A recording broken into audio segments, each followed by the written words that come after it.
তো দেখতেই পাচ্ছ এখানে আমি ইলিশ মাছে নুন হলুদ মাখিয়ে রেখে দিয়েছি। এবার আমি মাছগুলোকে হালকা করে ভেজে নেব। এই দেখো কড়াইতে তেল গরম বসিয়েছি, এবার হালকা করে ভেজে নেব।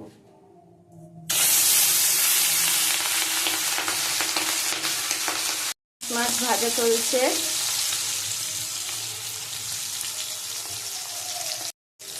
ইলিশ মাছটা আমি হালকা করেই ভাজবো, কারণ ইলিশ মাছ বেশি ভেজে ফেললে না স্বাদটা নষ্ট হয়ে যায়। এমনি যদি ভাজা রাখার জন্য খাওয়া হয় তাহলে বেশি কড়া করে ভাজি, আর যদি ঝোলে দিই তাহলে একটু হালকা করেই ইলিশ মাছটা ভাজি।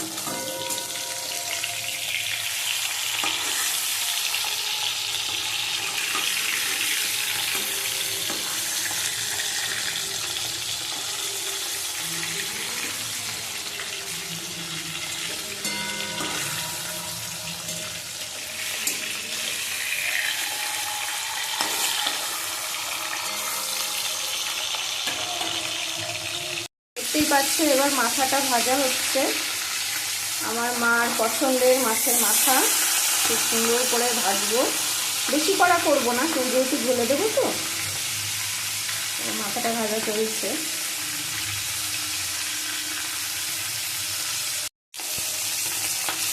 তো মাথাটা আমার ভাজা হয়ে গেছে, এবারে আমি তুলে নেব।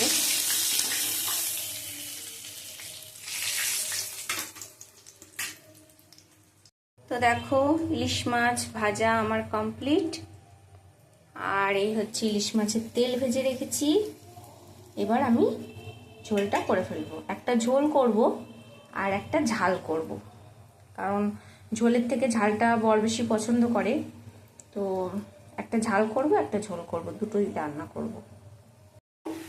কড়াইতে আমি মশলাটা দিয়ে দিয়েছি, আর এখানে আমি মশলাটা ভালো করে জাল করে নিচ্ছি। এটা দিয়েছি আমি সর্ষে, পোস্ত আর কাঁচা লঙ্কা, নুন হলুদ। এটা আমি দু ধরনের সর্ষে ব্যবহার করেছি, কালো সর্ষে আর সাদা সর্ষে। দু ধরনের সর্ষেটাই আমি ব্যবহার করেছি। এটা ভালো করে আমি জাল করে নিই, তারপরে আমি মাছগুলো দেব। এখন ইলিশ মাছের ঝাল আমার রান্না হয়ে গেছে। এবার আমি নামিয়ে নেবো। এইটুকু ঝোল আমি রাখবো, এবার আমি নামিয়ে নেবো। তো দেখো এই হচ্ছে আমার ইলিশ মাছের ঝাল রেডি হয়ে গেছে। তো এটা আমার এই রান্নাটা আমার কমপ্লিট। এবার আমি কাটি কুচি দিয়ে মাছ দিয়ে ঝোল রান্না করব। তো দেখো কাটি কুচিটাকে আমি ভেজে নিচ্ছি, এর মধ্যে একটা আলু দিয়েছি। তো অনেকে কাটি কুচি সেদ্ধ করে নেয়, আর আমি খোসা ছাড়িয়ে ভেজে নিয়েছি নুন হলুদ দিয়ে। একটু ভেজে নিচ্ছি। তো দেখতেই পাচ্ছ আমার ঝোলটা ফুটে পুরো কচুগুলো একদম কি সুন্দর গলে গেছে। সত্যিই ভালো কচু দিয়েছে, একদম গলে গেছে। এবার আমি মাছটা দিয়ে দেবো।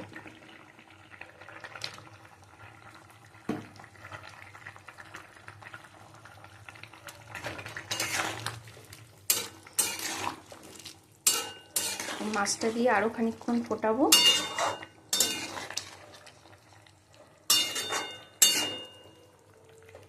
তারপর নামিয়ে নেব।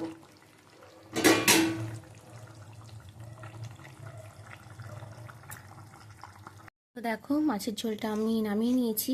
এই হচ্ছে আমার কাটি কচু দিয়ে আলু দিয়ে মাছের ঝোল। তো এটা আমার নামানো হয়ে গেছে, রান্নাটা আমার কমপ্লিট। এবার আমি ভাতটা করে নেব।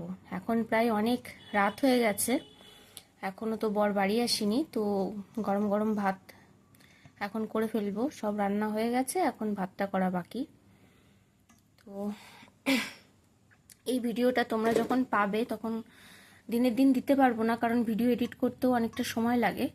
তো সেটা নিয়ে তোমরা কিছু মনে করো না, কারণ যারা ভিডিও করো তারা জানো যে ভিডিওটা এডিট করতেও অনেকটা খাটনির ব্যাপার, সময়ের ব্যাপার।